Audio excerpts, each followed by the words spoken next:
Hi everyone, I'm Tim Brennan. I'm the Director of Religious Education at St. Elizabeth Ann Seton in Keller, Texas, and I have a bit of a different take on this Sunday's Gospel, the last Sunday of March in 2020.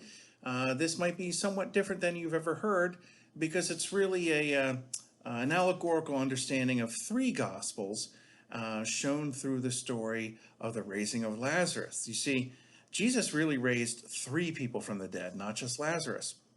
Lazarus is raised from the dead in John chapter 11. There's the raising of the daughter of Jairus, some sort of public official, in Mark 5 and Matthew 9.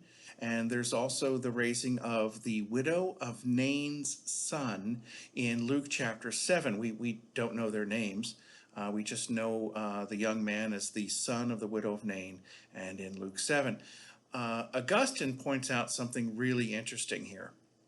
He takes all three stories and he realizes you have the young girl, Jairus' daughter, is raised from the dead shortly after she died. In fact, she's still on her deathbed. According to Jewish tradition, a person had to be buried within 24 hours of his or her death. So she had just passed away. And Jesus raises her from the dead and even told the people outside that she was just sleeping, right? With the widow of Nain's son, he's actually being carried, his body, to be buried.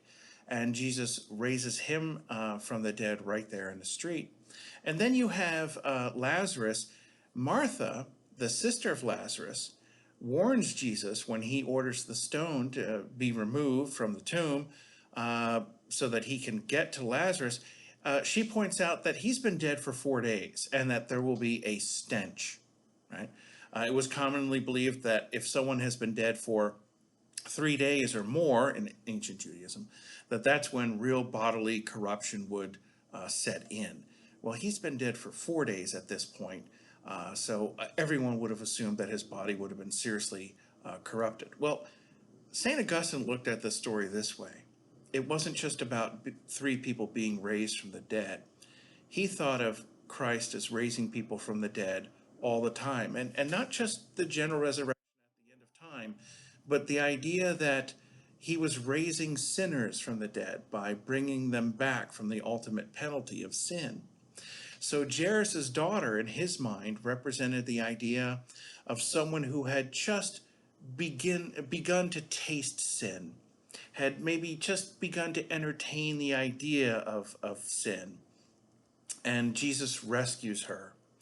The widow of Nain's son is someone who had gone out to perform his sin. This is all allegorical, of course, and that someone who may have been beginning to think of publicly flaunting sin, right? Because his body was being carried in a public procession towards the cemetery, and Jesus rescues him.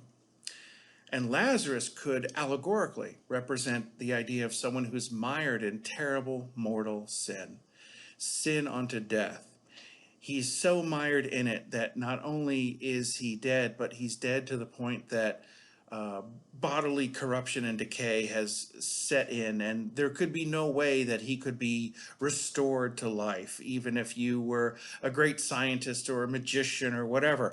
But of course, Jesus could restore him to life, because Jesus can restore anyone to life. Jesus is the great miracle worker. Jesus is the Savior. Jesus can save all of us from sin. And that's something to keep in mind as we are here in Lent, especially this Lent where things are turned upside down and many people are thinking, when will we get back to our old lives? One thing we want to keep in mind, Jesus always has a new life for us. He can restore us. He can revive us. He is our Savior. We need him more than anyone or anything else. So keep that in mind. Jesus raised three from the dead, and he can save any sinner. And thank you very much for your time. My name is Tim Brennan. I'm the Director of Religious Education at St. Elizabeth Ann Seton. I'll give you my email address because I have a little handout that goes with this if you're interested. It's tbrennan at seascc.org. tbrennan at seascc.org. Thank you and have a good day. God bless.